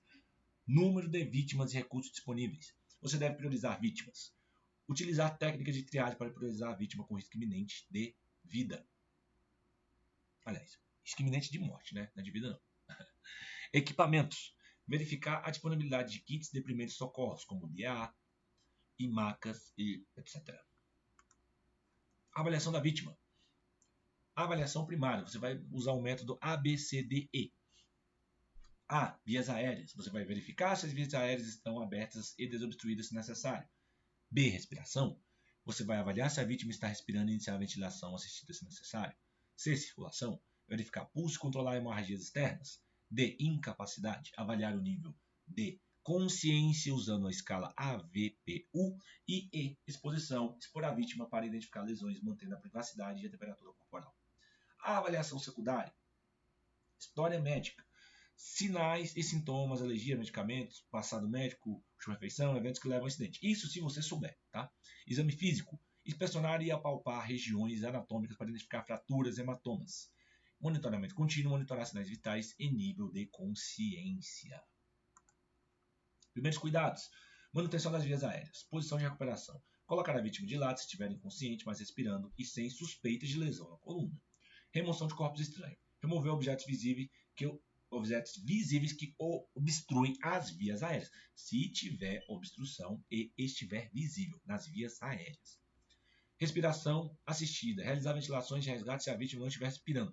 Galera, essa questão da ventilação assistida, que é boca a boca, hoje já não está mais em uso. Tá? Algumas literaturas abordam isso, mas na prática não está mais em uso. Então, é uma questão que a gente não sei como pode ver na prova de vocês, tá? Mas a literatura ainda fala sobre isso. Ventilação com bolsas válvula máscara, preferível para socorristas treinados.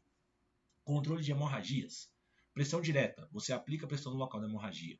Elevação do membro, elevar o membro afetado acima do nível do coração. E temos também aqui o uso de torniquetes, que é utilizado em caso de hemorragia extremas em membros. Parada cardiorrespiratória, que é PCR. Reconhecimento de uma PCR. A vítima fica inconsciente, ela não responde a estímulos, a vítima não respira ou apresenta respiração anormal e não há pulso palpável nas artérias principais. Ressuscitação cardiopulmonar. Você vai fazer compressões torácicas, 100 a 120 compressões por minuto, profundidade 5 a 6 centímetros em adultos. Ventilações, 30 compressões seguidas de 2 ventilações.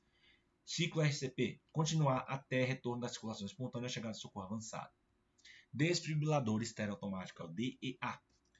Uso do DEA, você liga o aparelho e segue as instruções de voz.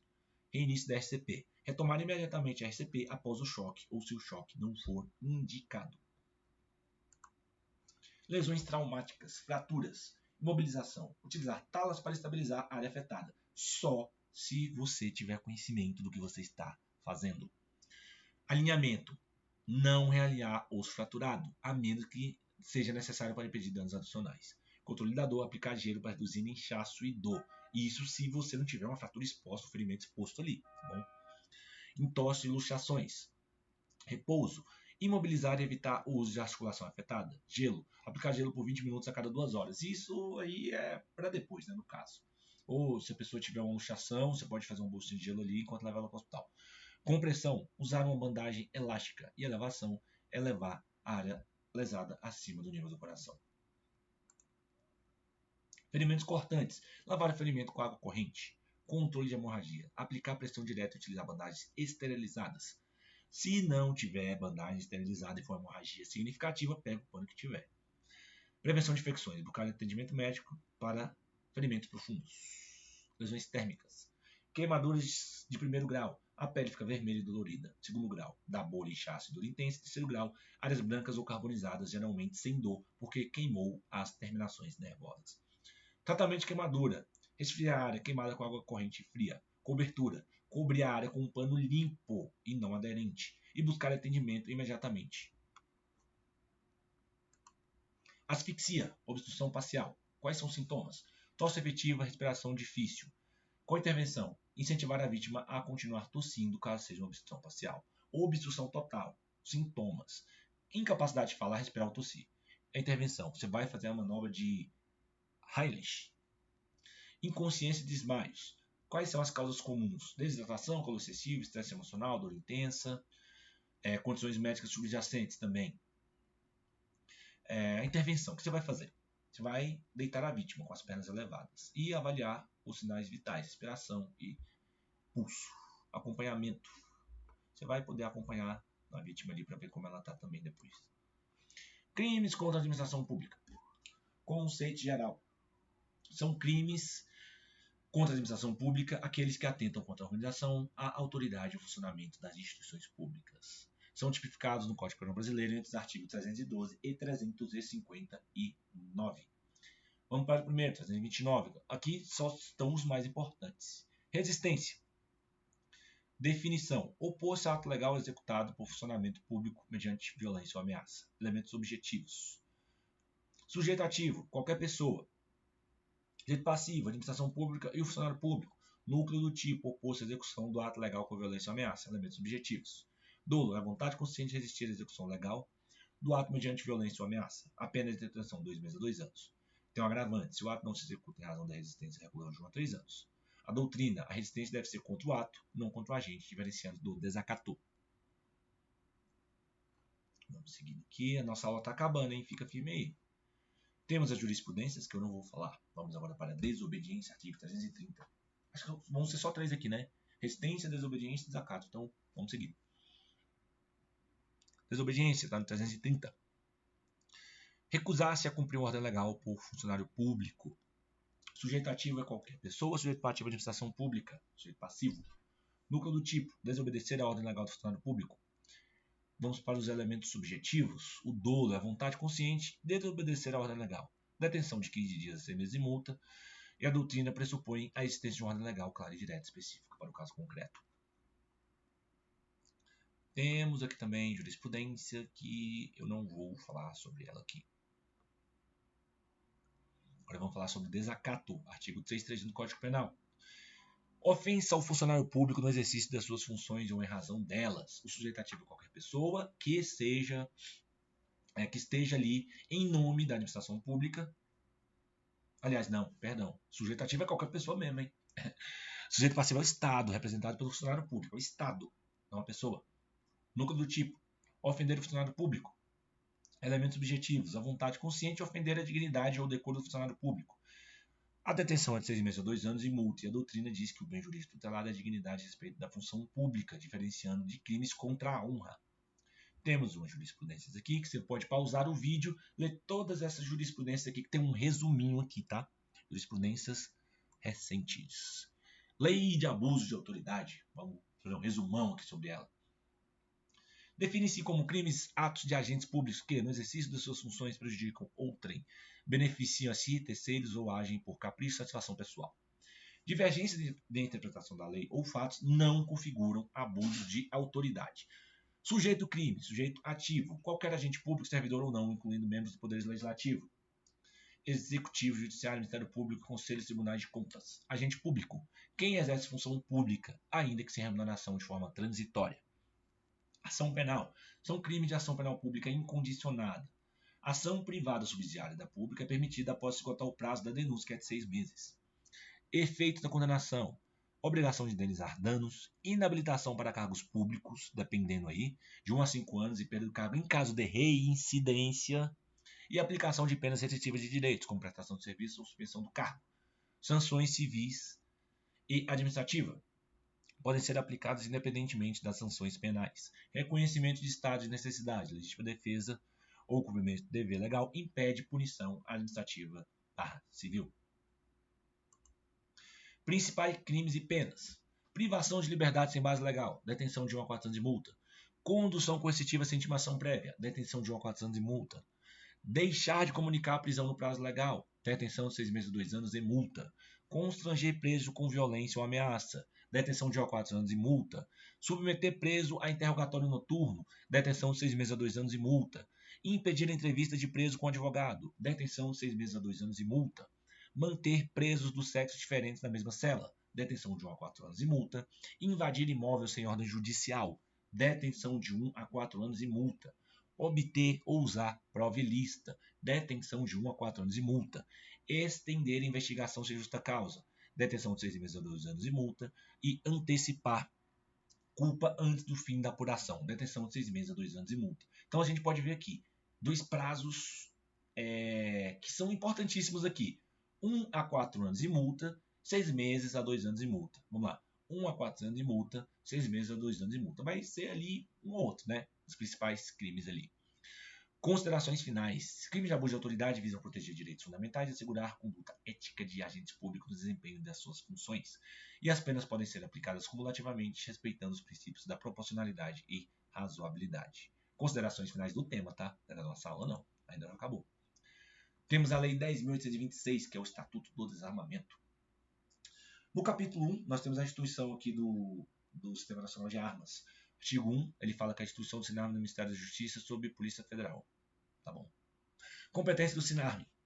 Identificar e cadastrar arma de fogo, registrar autorizações de porte e transferência de propriedade, integrar acervos policiais e cadastrar apreensões. E também conceder licença para armeiros e cadastrar produtos e comerciantes de arma de fogo. Capítulo 2 do registro. Artigo 3. Registro de arma de fogo, ele é obrigatório. Galera, isso aqui é um resumão de cada artigo, tá? Tá bem resumido mesmo. Esse aqui não é um texto em si do artigo, é o que ele diz. Artigo 4º. Requisitos para adquirir arma de fogo de uso permitido. Comprovação de idoneidade e antecedentes criminais. Documento de ocupação lista e residência certa. Comprovação de capacidade técnica e aptidão psicológica. Artigo 5º. Certificado de registro de arma de fogo autoriza a posse em residência ou local de trabalho. Seguindo. Capítulo 3 do porte. Artigo 6º. Porte de arma de fogo. Porte de arma de fogo proibido, exceto para... A regra é que ele é proibido, exceto para integrantes das Forças Armadas, órgãos de segurança pública e guardas municipais, agentes operacionais da ABIN, do GSI, empresas de segurança privada e transporte de valores, caçadores para subsistência em áreas rurais. Artigo 7º. Armas de empresas de segurança devem ser registradas e usadas apenas em serviço. Capítulo 4. Dos crimes e das penas. Vamos aqui para o artigo 12 já. Posse regular de arma de fogo de uso permitido. Detenção de 1 a 3 anos e multa.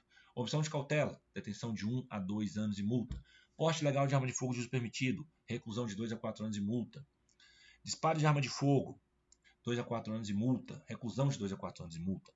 Posse ou porte legal de arma de fogo de uso restrito, reclusão de 3 a 6 anos e multa. Comércio legal de arma de fogo, reclusão de 6 a 2 anos e multa. Tráfico internacional de arma de fogo, reclusão de 8 a 16 anos e multa. Vamos para as disposições finais. O Ministério da Justiça pode celebrar convênio com os estados e DF. Classificação e definição de arma de fogo serão disciplinadas pelo Executivo Federal. Compete ao Comando do Exército autorizar e fiscalizar a produção e comércio de arma de fogo. Armas apreendidas serão encaminhadas ao Comando do Exército para destruição ou doação. Proibida a fabricação e a comercialização de réplicas de arma de fogo. Comando do Exército autoriza a aquisição de arma de fogo de uso restrito. Vedado a menor de 25 anos adquirir arma de fogo, salvo exceções. Posseiros devem registrar arma de fogo até 31 de dezembro de 2008. Proprietários podem entregar armas à Polícia Federal para indenização. Entrega espontânea de arma extingue a punibilidade de posse irregular. Multa para empresas que transportam ou comercializam armas de autorização. E promotores de evento devem evitar ingresso de pessoas armadas. Artigo 35 aqui, disposições finais. Proibida a comercialização de arma de fogo e munição, salvo exceções previstas na lei. E o referendo popular foi o dispositivo aí que dependia de aprovação, para ser realizado lá em 2005. Discriminação e preconceito é a Lei 7716. Vamos falar aqui também dos principais tópicos. Disposições gerais.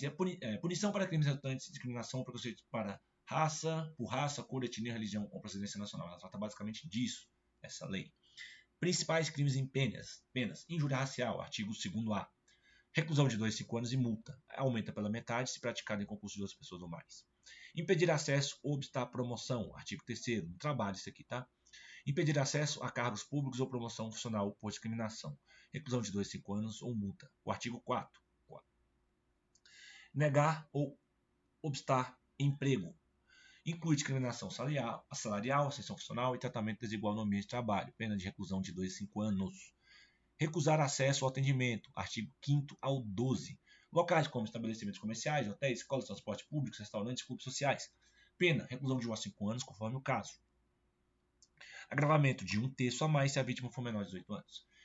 Artigo 14. Impedir casamento ou convivência social. Reclusão de 2 a 4 anos e multa. Aliás, e multa não. São 2 a 4 anos. Praticar, induzir ou incitar discriminação. Artigo 20. Inclui produção e divulgação de símbolos nazistas. Pena, reclusão de 1 a 5 anos e multa.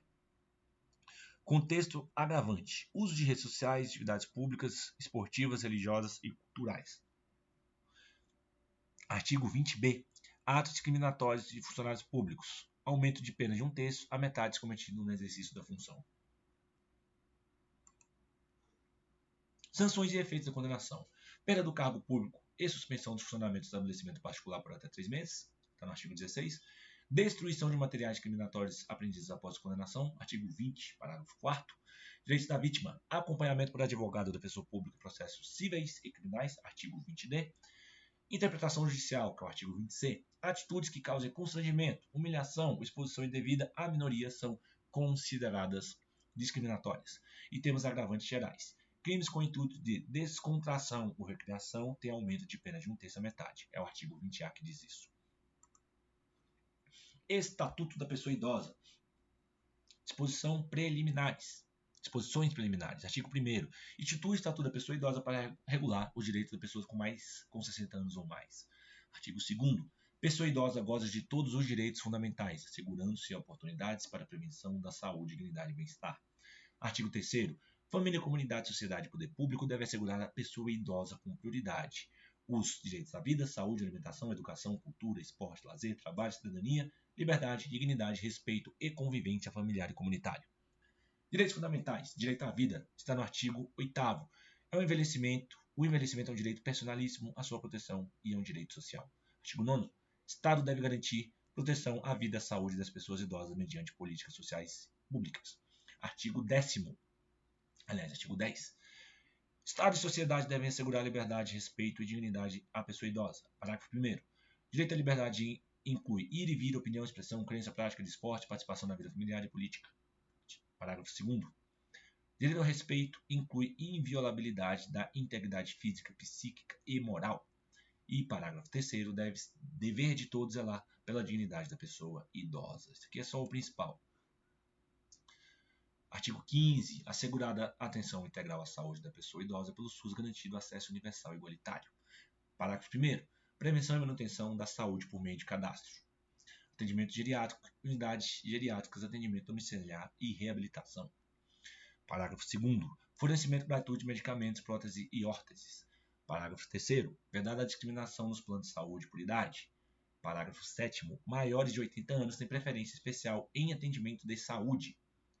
Artigo 39. Gratuidade dos transportes coletivos públicos urbanos e semi-urbanos para maiores de 65 anos. Parágrafo 1º. Acesso mediante apresentação de documento pessoal. Parágrafo 2º. Reserva de 10% dos assentos para pessoas idosas. Artigo 40. Transporte coletivo interestadual deve reservar 2 vagas gratuitas por veículo para pessoa idosa com renda igual ou inferior a 2 salários mínimos e desconto de 50% nas passagens excedentes. Artigo 43. Medidas de proteção aplicáveis quando os direitos da pessoa idosa forem ameaçados ou violados. Trata disso, artigo 43.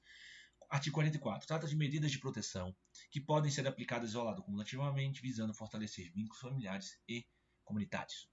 Artigo 46. Trata da política de atendimento à pessoa idosa por meio de ações governamentais e não governamentais. Artigo 47. Linha de ação que inclui políticas sociais básicas, assistência social, serviços especiais de prevenção e atendimento a vítimas de negligência e violência, proteção jurídico-social, mobilização da opinião pública. Vamos seguindo, galera. Tá acabando, hein? Infrações e penalidades. Artigo 95. Crimes definidos no Estatuto são de ação penal pública incondicionada. Artigo 96. Discriminar a pessoa idosa por motivo de idade. Pena de reclusão de 6 meses a 1 ano e multa. Artigo 98. Abandonar a pessoa idosa em hospitais, casas de saúde ou não prover suas necessidades básicas. A pena de detenção de 6 meses a 3 anos e multa. Artigo 102. Apropriar-se ou desviar bens, proventos, pensão, qualquer outro rendimento da pessoa idosa. A pena de reclusão de 1 a 4 anos e multa. E disposições finais transitórias. Impedir ou embaraçar ato representante do Ministério Público de qualquer outro agente fiscalizador. A pena de reclusão de 6 meses a 1 ano e multa.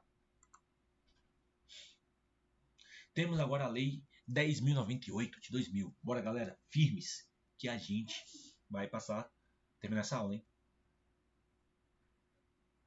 Pronto, minha água está finalizando também, bem na hora. Essa lei estabelece normas para garantir a acessibilidade às pessoas com deficiência ou mobilidade reduzida, visando eliminar barreiras e promover inclusão. Disposições principais, artigo 2º. Acessibilidade. É a condição de alcance e uso seguro e autônomo de espaços mobiliários e edificações, transportes, comunicação. Barreiras. Obstáculos físicos, comunicativos ou atitudinais que limitam a participação social, classificado como urbanísticas, que são vias e espaços públicos, arquitetônicas, que são edifícios, e nos transportes e comunicação. Adesão universal. São produtos e serviços concebidos para todos sem necessidade de adaptação. Diretrizes importantes. Artigo 3º ao 10º. Obras urbanas devem garantir acessibilidade e semáforos devem ter mecanismo sonoro para deficientes visuais. Ao menos 5% dos brinquedos e equipamentos em espaço público devem ser adaptados. Artigo 11. Deve ter acesso livre. Edifícios públicos ou de uso coletivo devem ter acesso livre de barreiras, itinerários acessíveis e banheiros adaptados. Artigo 13. Edifícios privados devem ter elevadores. Edifícios privados com elevadores devem dispor de percursos acessíveis. Artigo 16. Transporte coletivo. Veículos devem seguir normas de acessibilidade específicas. Artigo 17 a 21. Comunicação e tecnologias assistivas. Incentivo a dispositivos e práticas que eliminem barreiras comunicacionais, como intérpretes de Libras e Braille. Outras medidas. Campanhas educativas. Artigo 24. Para conscientizar a população sobre a inclusão e a vigilância. Organizações podem acompanhar a execução da lei, que é o artigo 26, trata disso aí. Vamos para a Lei 10.048, atendimento prioritário. Estabelece o direito ao atendimento prioritário para grupos específicos em serviços públicos e privados. Beneficiários, trata aí do artigo 1º. Pessoas com deficiência, idosos, que são 60 anos ou mais, gestantes, lactantes, pessoa com criança de colo, obesos, pessoa com mobilidade reduzida e doadores de sangue, com prioridade menor no caso. Regras de atendimento. Preferência para o grupo mencionado em guichês, filas ou caixas específicos. Se não houver estrutura dedicada, o atendimento deve ser realizado logo após o cliente em atendimento. Obrigatoriedades. Em repartições públicas e concessionárias. Atendimento prioritário e obrigatório em empresas privadas. Estabelecimentos que atendam ao público devem se adequar para atender exigências legais. Sanções. O descumprimento pode acarretar penalidades administrativas ou multas conforme regulamentação. Lei 5553. Ela proíbe a retenção de documentos de identificação pessoal. Pontos chaves. Proibição de retenção de documentos.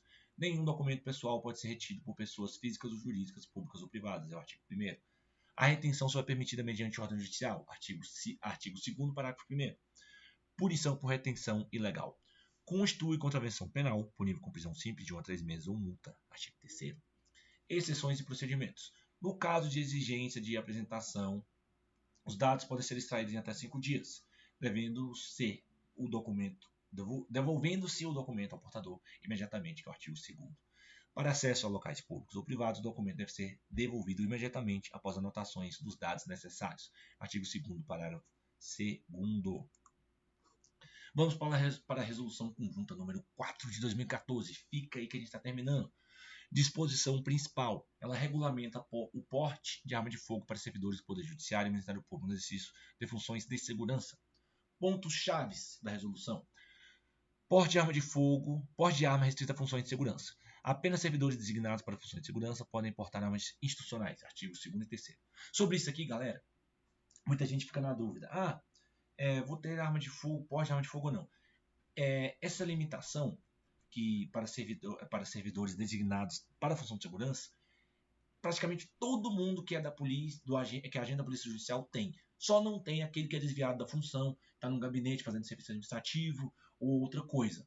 Mas se você está lotado ali na parte da polícia mesmo, é um agente da Polícia Judicial exercendo a sua função, mesmo que seja uma função administrativa ali dentro, dizem, pelo que eu ouvi dizer, que você tem o seu porte de arma garantido. Limite de até 50% dos servidores em funções de segurança. Tem essa questão aqui, né? O artigo 3º. Eu tinha visto essa questão para o MPU. Controle rigoroso. Armas devem ser registradas, blasonadas e gravadas com identificação da instituição. Artigo 7º. Registro detalhado do uso das armas, incluindo munição e atividades. Artigo 8º. Condicionantes e restrição ao porte. Capacitação técnica e aptidão psicológica, obrigatória. Artigo 4º. Proibição de portar arma fora do território da atuação institucional, salvo autorização especial. Artigo 10. Suspensão ou cassação do porte em caso como embriaguez, afastamento ou ordem judicial. Artigo 12. Sanções e responsabilidades.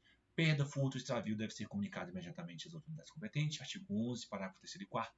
O porte é revogado, suspenso ou cassado em situações previstas na legislação ou por descumprimento das normas. Artigo 12. Gestão do armamento.